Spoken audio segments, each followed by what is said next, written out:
ছেলে স্কুল থেকে আসতে না আসতেই দেখো খেলা শুরু করে দিল। তো সুটকেসটা হঠাৎ করে দেখে কি মনে হচ্ছে বন্ধুরা, কোথাও বেড়াতে যাওয়া হবে, তাই তো? হ্যাঁ হ্যাঁ, ফাইনালি ঠিকই ধরেছো এটা। সুটকেসটা আর কি দেখতেই পাচ্ছ, বেড়াতে যাবো বলেই সুটকেসটা আর কি দেখতে পাচ্ছ। তো চলো বন্ধুরা, এখন একটু বাইরে যাব। এই যে দেখো, মা এখন কুমড়ো গাছগুলোকে সব বাঁধছে, মানে ডাঁটা কাটা হচ্ছে। দুটো কুমড়ো সামনে যেটা ঝুলছিল আর কি, সেই দুটো কুমড়োও পাড়া হয়েছিল, আর সব কুমড়ো গাছগুলোকে বেঁধে দিল কেটে দিয়ে। আর আমি চলে এসেছি ঘরে। দেখো বিছানাপত্র এখনও পরিষ্কার হয়নি, সেগুলো সব পরিষ্কার করে নেব, করে তারপরে আবার একটু বেরোবো। তো আজকে তো বন্ধুরা দোকানে যাইনি, দোকান খোলা হয়নি, সেই জন্যই সমস্তটাই বেলা কাজ হচ্ছে। আর এই দেখো মিয়ামরের ছেলে, একদম কি বলবো, সামনে দিয়ে যাচ্ছিলাম মিয়ামরের, তো দোকানে এসে ঢুকবে এমন কান্নাকাটি শুরু করলো। তো চলো ফাইনালি দেখো ছেলেকে ওই যে মিয়ামরের কেক কিনে দেওয়া হয়ে গেছে। ছেলে কেকটা কারোর হাতেই দেবে না, নিজে করেই হাতেতে পরেই নিয়ে যাবে।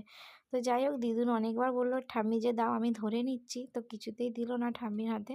দেখো নিজেই আর কি নিয়ে যাচ্ছে, নিজেই খাবে, আর কাউকে দেবেও না, আর কাউকে হাতেও দিচ্ছে না। তো চলো বন্ধুরা, ফাইনালি বাড়ির কাছাকাছি তো চলে এসেছি।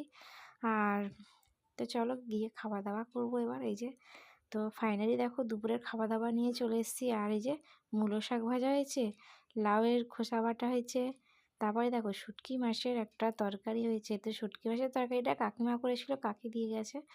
আর এদিকে আমাদের রান্না হয়েছে দেখো, ফুলকপির তরকারি হয়েছে, শাক চচ্চড়ি হয়েছে পালং শাক দিয়ে, আর পার্শে মাছও হয়েছিল। তো এই হলো বন্ধুরা সব দুপুরের খাওয়া দাওয়া। খাওয়া দাওয়া সেরে উঠতে না উঠতেই তারপরে দেখো চলে এসছে আমার মাসি, আর আমার হলো আর কি এখানে আমার দিদার আর কি, দেখেছো আগের ভিডিও ব্লগেও ছিল, আমার দিদার বড় ছেলের যে বিয়ে ছিল তার বউ এসছে এখানে।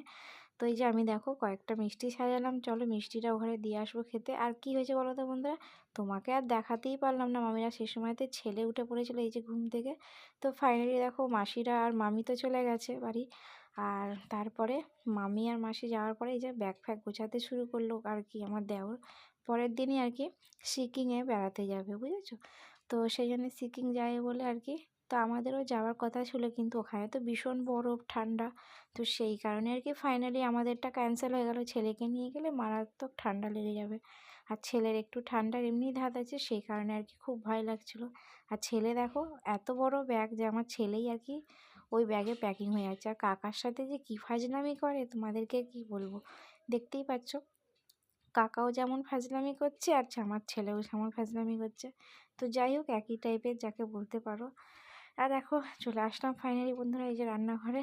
আর এই যে এখন ছেলে খাবে একটু বিস্কিট, আর প্রিয়র চলো তারপর ও ঘরে যাওয়া হবে আবার। তো এই দেখো, আর এই ঘর আর ওই ঘর তো বারবার যাতায়াত করতেই থাকি। আর দেখো দরজার কাছে গিয়ে দাঁড়িয়ে আছে এই কারণেই যে ওর বাবাকে আর কি যেতে দেবে না কাজে, দেখতে পাচ্ছ বাইরে কিরম দাঁড়িয়ে রয়েছে দরজার কাছে, যাতে ওর বাবা না যেতে পারে। তো এই দুষ্টুমিগুলো কিন্তু প্রচণ্ডভাবে এখন প্রিয় শিখেছে। তো চলো বন্ধুরা, কোনো রকমে ভুলিয়ে ছেলেকে ঘরে নিয়ে এসে এই যে খেলছে। আর আবারও একটা দেখো নতুন গাড়ি, পর এরম করে কিন্তু রোজই একটা করে গাড়ি কেনা হয়ে যাচ্ছে। তো চলো বন্ধুরা, অনেকটাই রাত্রি হয়ে গেলো, এবার আমি একটু শুতে যাব। তো এই দেখো ফাইনালি দেখো শুতে এসেছি আমি এখন।